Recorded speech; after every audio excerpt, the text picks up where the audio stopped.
Hola, muy buenos días a todos. ¿Qué tal? Empezamos el mes de febrero, un mes corto, solo tiene 28 días, pero un mes también que se prodiga pues en la santidad, ¿eh? Vamos a comenzar celebrando mañana, el jueves, la fiesta de la presentación del Niño Jesús en el templo, con todo lo que eso significa. Al día siguiente celebraremos la memoria de San Blas y San Óscar, unos santos muy populares, ¿no? El día 11 celebraremos la fiesta de Nuestra Señora de Lourdes, que además este año cae en sábado. Después celebraremos también muy popularmente es la fiesta de San Valentín o de San Cirilo y Metodio, que se celebran ese día. Y el día 20 celebramos a los santos pastorcinos o pastorcitos de Fátima, Santa Jacinta y San Francisco Marto. El día 22 celebramos la cátedra de San Pedro, pero además el día 22 es miércoles de ceniza. Comenzaremos el tiempo de la Cuaresma, destacando sobre todo el primer domingo, que será el domingo 26. Bueno, pues todo eso y mucho más, sin duda alguna, es el mes de febrero. Hoy el texto del Evangelio es Marcos 6, 1 al 6. A partir de aquí, y durante 3 capítulos, Marcos nos va a ir presentando cómo reaccionan ante la persona de Jesús sus propios discípulos. Antes habían sido los fariseos y luego el pueblo en general, ahora los más allegados. De nuevo se ve que Jesús no tiene demasiado éxito entre sus familiares y vecinos de Nazaret. Sí, admiran sus palabras y no dejan de hablar de sus curaciones milagrosas, pero no aciertan a dar el salto. Es el carpintero, el hijo de María, y aquí tiene a sus hermanos, sus primos. ¿Cómo se puede explicar lo que hace y lo que dice? Y desconfían de él. No llegaron a dar el paso de la fe. Jesús se extrañó de su falta de fe. Tal vez si hubiera aparecido como un Mesías más guerrero y político, le hubieran aceptado. Se cumple una vez más lo de que vino a los suyos y los suyos no le recibieron. O como lo expresa Jesús, nadie es profeta en su propia tierra. El anciano Simeón lo había dicho a sus padres, que Jesús iba a ser piedra de escándalo y señal de contradicción. Lo de llamar hermanos a Santiago, José, Judas, Simón, nos dicen los expertos que en las lenguas semitas puede significar otros grados de parentesco. Por ejemplo, primos. 2 de ellos, nos dirá más adelante Marcos, quién era su madre, que se llamaba también María, pero otra María distinta a nuestra María, la Madre del Señor, ¿no? El conflicto que atraviesa la vida de Jesús adquiere en su propio pueblo un matiz particular. Desconfiaban de él. En realidad sus paisanos se hacen preguntas lógicas. Ellos han visto a Jesús crecer, vivir en familia, trabajar con sus manos. Saben que no ha hecho estudios superiores y que su escuela no ha sido otra que la vida ordinaria. Por tanto, ¿de dónde salen ahora sus milagros? ¿Cuál es la fuente de sabiduría? ¿Cómo se atreve a enseñar en la sinagoga? Solo los ojos de la fe pueden ayudarnos a detectar la presencia de Dios en el fondo de las realidades anodinas de nuestra existencia. Es ahí, precisamente, en lo que no brilla, donde Dios nos sale al encuentro. Equivalentemente, nosotros somos ahora los de casa, los más cercanos al Señor, los que celebramos incluso diariamente la Eucaristía y escuchamos su palabra. ¿Puede hacer milagros porque en verdad creemos en Él? ¿O se puede extrañar de nuestra falta de fe y no hacer ninguno? ¿No es en verdad que algunas veces otras personas más alejadas de la fe nos podrían ganar en generosidad y en entrega? La excesiva familiaridad y la rutina son enemigas del aprecio y del amor.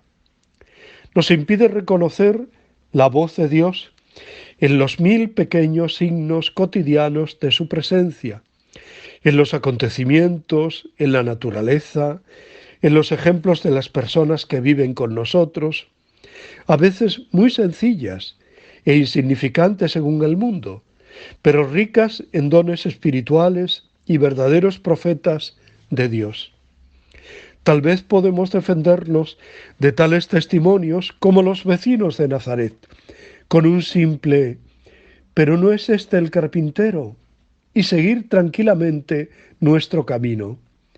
¿Cómo podía hablar Dios a los de Nazaret por medio de un obrero humilde, sin cultura, a quien además conocen desde hace años? ¿Cómo puede el hijo de María ser el Mesías? Cualquier explicación resulta válida. No está en sus cabales, está en convivencia con el diablo, es un fanático, menos aceptarle a él y a su mensaje, porque resulta exigente e incómodo, o sencillamente no entra dentro de su mentalidad. Si le reconocen como el enviado de Dios, tendrán que aceptar también lo que está predicando sobre el reino, lleno de novedad y compromiso.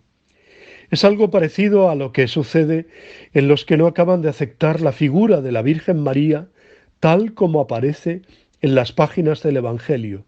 Sencilla, mujer del pueblo, sin milagros, experta en dolor, presente en los momentos más críticos y no en los gloriosos y espectaculares.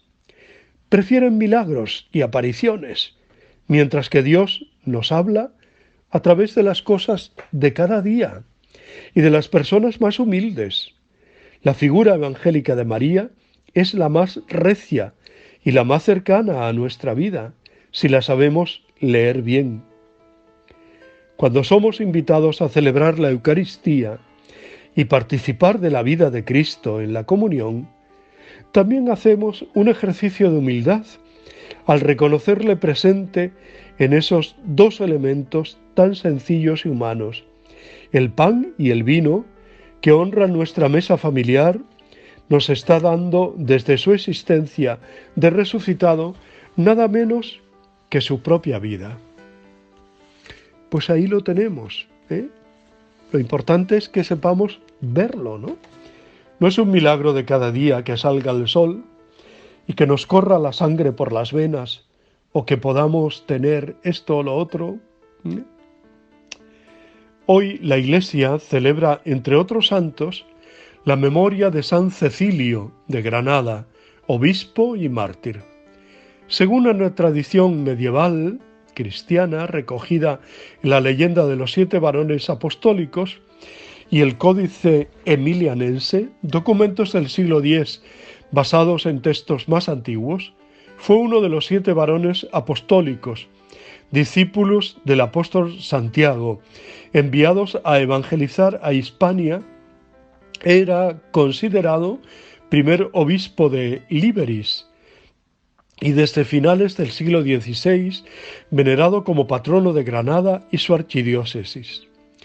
Tras la Reconquista, basándose en la tradición medieval y buscando enlazar la nueva Iglesia de Granada con sus remotos orígenes en la comunidad cristiana de Liberis, una de las primeras parroquias creadas en la ciudad fue la de San Cecilio, aunque se veneraba a San Gregorio Bético o de Elvira como patrón. La extraordinaria aparición entre 1588 y 1599 en la Torre Turpiana y del Sacromonte, entonces Monte Valparaíso, de una serie de reliquias, entre ellas las supuestas cenizas de San Cecilio, una lámina que indicaba que su martirio tuvo lugar en el monte Lipulitano, en el segundo año del imperio de Nerón, y los libros plúmbeos intensificaron la devoción y el culto al santo obispo de Granada.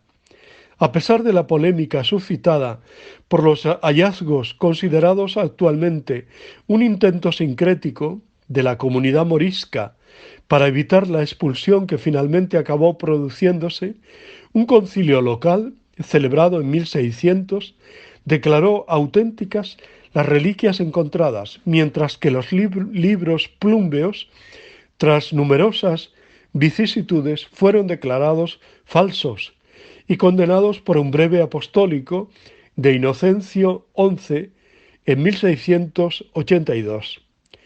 A raíz de estos acontecimientos se cambió la fiesta litúrgica de San Cecilio del día 1 de mayo, fecha en que se celebraba junto a los otros 6 varones apostólicos, a este 1 de febrero, fecha del martirio, según una de las láminas encontradas.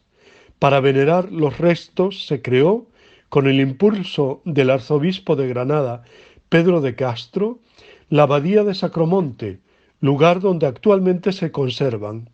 Aunque se proclamara oficialmente como tal, San Cecilio ha sido considerado desde entonces patrono de Granada y de su archidiócesis. Pues damos gracias a Dios por la vida y el testimonio de San Cecilio, obispo y mártir. Y muchas felicidades a todos los que celebran hoy su santo, especialmente a la archidiócesis de Granada.